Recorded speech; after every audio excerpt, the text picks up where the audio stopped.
আলহামদুলিল্লাহ, আসসালাতু ওয়াসসালামু আলা রাসূলিল কারীম ওয়া আলা আলিহি ওয়া সাহবিহি আজমাইন, আম্মা বাদ।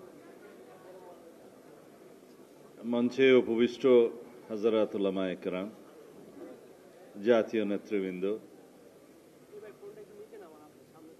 এই আজকের এই আলোচনা সভায় উপস্থিত সকল বন্ধুগণ, সাংবাদিক বন্ধুগণ, আসসালামু আলাইকুম ওয়া রাহমাতুল্লাহ। আমার ভাই জনাব গোলাম পরোয়ার সাহেবকে আহ্বান জানানোর পরে যে পরিমাণে উৎসাহ উদ্দীপনা দেখেছি, তাতেই আমি বুঝে নিছি আমার অবস্থা ভালো না। এখানে আছে না, আপনারা অনেকে টায়ার্ড হয়ে গেছেন বক্তৃতা শুনতে শুনতে, সেজন্য এখানে আমি আর আমার ভাই হাসনাতি হচ্ছে অড নাম্বার আর কি, শার্ট প্যান্ট, আরো একজন আছে এখানে। বাংলাদেশের যে জনসমষ্টি, আমরা যেহেতু স্ট্যাটিস্টিক্সটা বাংলাদেশে সবসময় সঠিকভাবে জানা যায় না, এবং স্ট্যাটিস্টিক্যালি বাংলাদেশের সব সূচক নির্ধারণ করা হয় পৃথিবীর অন্যান্য দেশের মতো, কিন্তু স্ট্যাটিস্টিক্সই গন্ডগোল সর্ববিষয়ে। কোথাও দেখা হয় খাদ্যে স্বয়ংসম্পন্ন, আসলে না। আর কোথাও দেখা হয় জনসংখ্যা 16.5 কোটি অথবা 15 কোটি, আসলে 18 কোটি। যেহেতু পার হেড যে ইনকাম বা জিডিপি হিসাব করা হয়, তাতে গন্ডগোল দেখানোর জন্য এটা অতীতে হয়েছে। আমাদের সর্বাগ্রে পরিসংখ্যান ব্যুরোকে সঠিক তথ্য দিতে হবে, এটা ঠিক করতে হবে জাতির অগ্রগতির জন্য। তা না হলে আমরা কখনো পরিসংখ্যান পাই না। এই কথা এই জন্যই বলছি, আমরা কেউ বলি 90% মুসলমানের দেশ বাংলাদেশ, কেউ বলে 92% মুসলমানের দেশ বাংলাদেশ। তার মানে আদমশুমারির যে জরিপ, সেই জরিপটা আরো সঠিকভাবে আমাদের প্রণয়ন করতে হবে, একদম দশমিক সহ বলতে হবে। তারপরেও যদি ধরে নেই সর্বনিম্ন 90% মুসলমানের দেশ, এখানে ধর্মীয় প্রভাব যারা সংখ্যাধিক্য থাকে তাদের রাষ্ট্রের সমস্ত ক্ষেত্রে থাকে, এটাই স্বাভাবিক, এটাই নিয়ম। তবে অবশ্যই সংখ্যায় যারা কম, সংখ্যালঘু, বিভিন্ন ধর্মাবলম্বী, ধর্মগোষ্ঠী, জাতিগোষ্ঠী, ভাষাভাষী, বিভিন্ন সংস্কৃতি, তাদের স্বাধীনতা এবং নিরাপত্তা রক্ষা করা, নিশ্চিত করার দায়িত্ব সাংবিধানিকভাবে সকলের উপর, আমাদের সবার উপর। এটা বাংলাদেশের সংবিধান তাই বলে এবং তাই বলা উচিত। এখন প্রশ্ন আসলো আজকের এই সেমিনারে প্রাথমিক শিক্ষাক্রম ধর্ম ও নৈতিক শিক্ষা বিষয়ে শিক্ষক নিয়োগের দাবিতে অনেকটা। তা আমি জিজ্ঞেস করছিলাম, আমার কাছে সঠিক তথ্যটা নাই যেহেতু, যে আমাদের প্রাথমিক পর্যায়ে ধর্মীয় শিক্ষার, ধর্ম ও নৈতিকতা শিক্ষার শিক্ষকের পদ বর্তমানে আছে কিনা, এটা ডক্টর খবির বলতে পারবে। বর্তমানে নাই, বুড়া হয়ে গেল আমার ছোট ভাই, সেই জন্য আর কি। মহসিন আলের ছোট ভাই বিসিএস এ আমাদের কয়েক ব্যাচ পরে জয়েন হয়েছে। তো আমি অনেকবার কথাবার্তা বলেছি ডক্টর খবিরের সাথে। তো যেহেতু এখন জানলাম যে আমাদের পদ সৃজন করতে হবে, তো সুতরাং নিয়োগের বিষয়টা এখানে যে দাবি উঠছে, তার আগে ওই শব্দটা লাগানো উচিত ছিল যে প্রাথমিক পর্যায়ে ধর্মীয় বা ধর্ম ও নৈতিক শিক্ষা বিষয়ক শিক্ষকের জন্য পদ সৃজন করতে হবে। পদ সৃজন করে অর্থ মন্ত্রণালয়ের অনুমোদন সহ বাজেট প্রভিশন করে তারপরে নিয়োগের ব্যবস্থা করতে হবে। তো এখন যে দাবিটা উঠছে যে নিয়োগের ব্যবস্থা, তাতে মনে হয় যেন সরাসরি নিয়োগ দিবে, এখন পদ সৃজন পরে হবে, অর্থায়ন পরে হবে, তা নয়।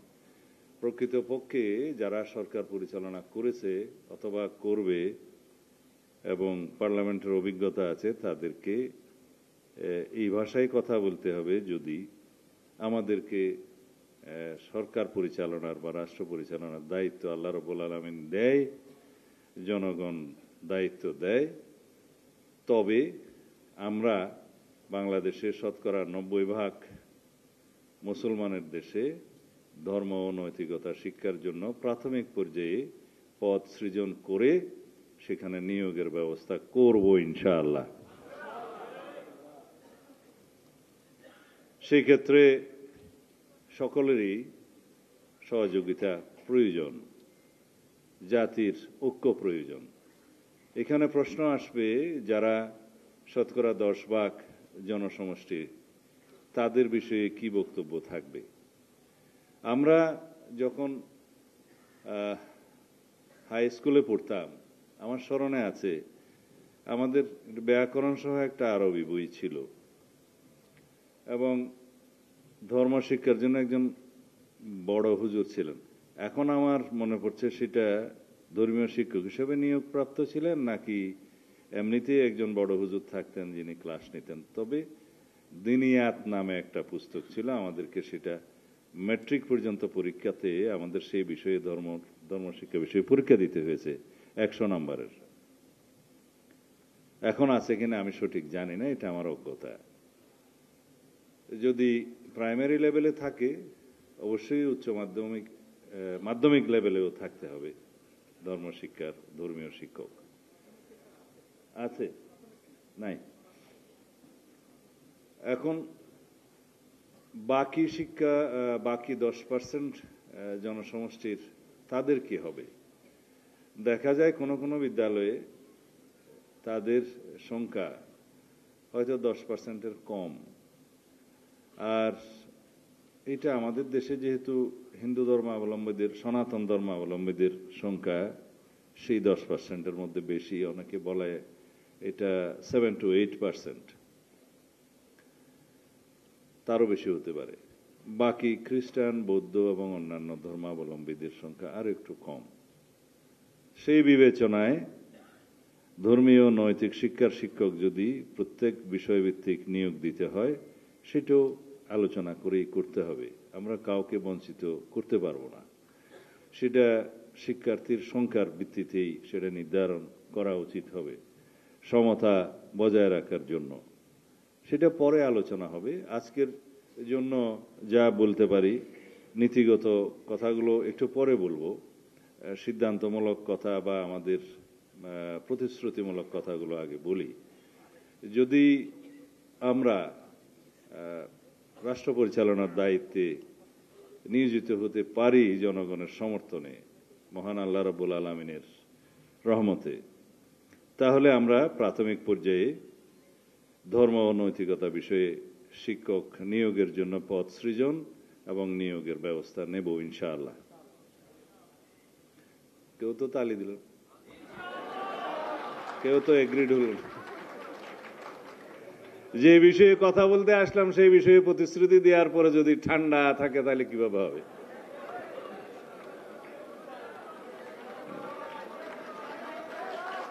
না, এই মজলিসে বোধহয় মাহাল আপনার তালি দেওয়ার নয়। তবে আমাদের দেশীয় সংস্কৃতির মধ্যে তালি দেওয়ার একটা প্রচলন আছে। পার্লামেন্টও আমরা টেবিল চাপড়িয়ে সেটা স্বাগতম জানাই।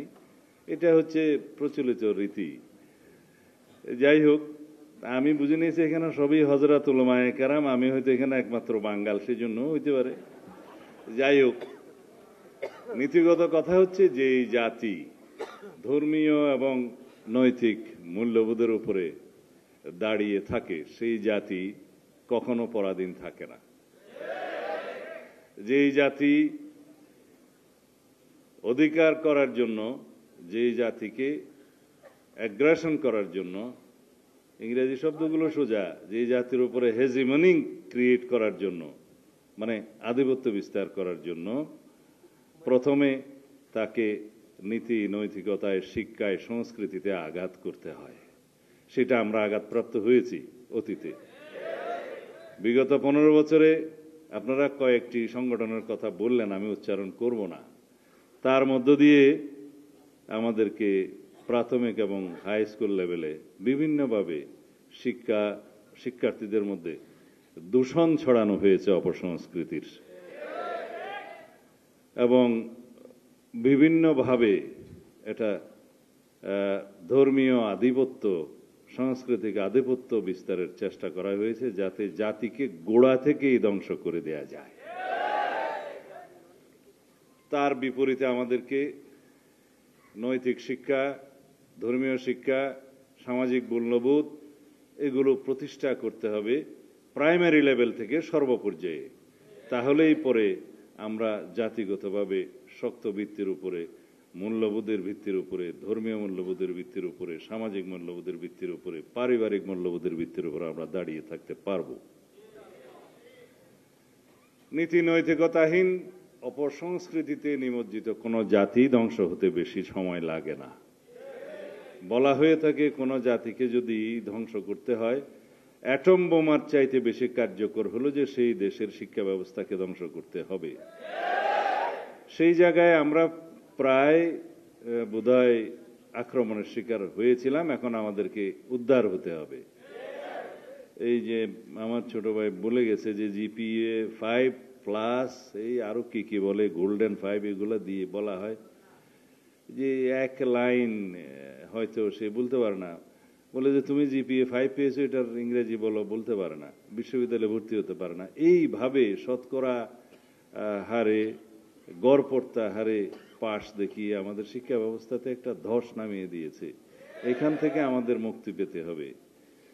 আমাদের জাতিকে যদি আমরা পুনর্গঠন করতে চাই, আমি পুনর্গঠনটা এই জন্যই বললাম যে একটা ছাত্র জনতার গণ অভ্যুত্থান পরবর্তী পরিস্থিতিতে নতুন প্রত্যাশা, নতুন অঙ্গীকার অনুসারে এবং শহীদের অঙ্গীকার অনুসারে আমাদেরকে সেই আঙ্গিকে এই জাতি পুনর্গঠন করতে হবে। এখানে আপনারা প্রশ্ন তুলতে পারেন, জাতি কি আমরা নেই? জাতি আমরা অবশ্যই আছি, কিন্তু জাতি যায় সংস্কারের মধ্য দিয়ে, নতুন চাহিদার মধ্য দিয়ে, নতুন প্রত্যাশার মধ্য দিয়ে। সেই প্রত্যাশা অনুযায়ী আমাদের এখন আমরা রক্তস্নাত বাংলাদেশে যে প্রত্যাশা সৃষ্টি হয়েছে শহীদের অঙ্গীকার নিয়ে, আমাদেরকে সেই নতুন ভাবে জাতি পুনর্গঠন এবং নতুন বাংলাদেশ আমাদেরকে সৃজন করতে হবে। যেই বাংলাদেশে আমাদের প্রধানতম উদ্দেশ্য হবে সাম্য, মানবিক মর্যাদা, সামাজিক সুবিচার, ন্যায় বিচার প্রতিষ্ঠা করা। তাহলেই পরে আমরা আমাদের কাঙ্ক্ষিত সংস্কারকৃত রাষ্ট্রীয় গণতান্ত্রিক শক্তি ফিরে পাব এবং আমরা শক্তিশালী ন্যায় বিচার ভিত্তিক গণতান্ত্রিক রাষ্ট্র এবং সমাজ এবং সরকার ব্যবস্থা বিনির্মাণের জন্য সংকল্পবদ্ধ ইনশাআল্লাহ। যদি আমরা সবাই ঐক্যবদ্ধ থাকি, তাহলে পতিত ফেসিবাদের কোনোদিন পুনর্জাগরণ হবে না।